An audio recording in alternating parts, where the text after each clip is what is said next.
ተመልካቾቻችን አሁን የደረሰን ዜና አለ። የፋኖ ኃይሎች የሸዋሮቢትን ከተማ መቆጣጠራቸውን አስታወቁ። የሸዋ ኮማንድ ፖስት ዋና መቀመጫ የሆነችውን ሸዋሮቢትን የተቆጣጠሩት የፋኖ ኃይሎች የአብይ አህመድ ሰራዊት የሰፈረበትን የጦር ካምፕ ጨምሮ ቁልፍ ቦታዎችን መያዙን የህዝብ ግንኙነት ክፍሉ ለሚዲያ ገልጿል። ሰሞኑን በተካሄዱ ውጊያዎች ከፍተኛ ኪሳራን ሲያስተናግድ የቆየው የአብይ አህመድ ሰራዊት በመጨረሻም ከሸዋሮቢት ተገፍቶ የወጣ ሲሆን በዙሪያ በሚገኙ ከፍተኛ ቦታዎች ላይ ሰፍሮ እንዳለ ነው ያገኘነው መረጃ የሚያመለክተው። ያነጋገራቸው በመከታው የሚመራው የፋኖ ብርጌድ የህዝብ ግንኙነት ክፍል አመራር ሸዋሮቢትን ተቆጣጥረናል፣ ሁሉ ነገር በእጃችን ነው ብለዋል።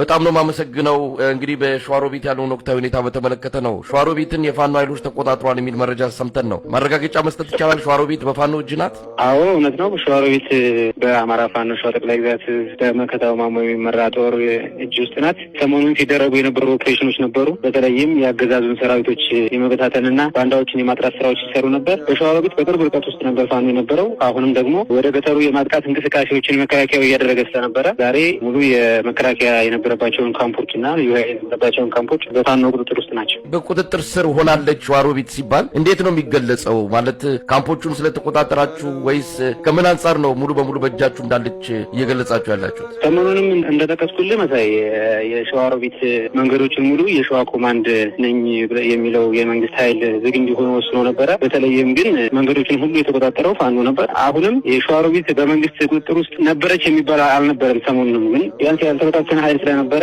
አሁን እሱን የመበተን ብሎም ደግሞ ሙሉ ለሙሉ የማጽዳት ስራ ፋኖ ገብቶ እየሰራ ነው በዚህ ሰዓት። ስለዚህ አሁን ዋና ዋና የመንግስት ተቋማት የሚባሉትን ጨምሮ በከተማ ውስጥ መንግስት የሚጠቀምባቸውን መስሪያ ቤቶች በሙሉ በእናንተ እጅ ናቸው ማለት ነው? አዎ ሁሉም በእኛ ቁጥጥር ውስጥ ናቸው። እሱም ብቻ ሳይሆን ሰሞኑን ካምፕ አድርገውት የነበሩት የመንግስት ኃይሎች ካምፕ አድርገውት የነበሩት ቦታ ሁሉ በእኛ ቁጥጥር ውስጥ ነው።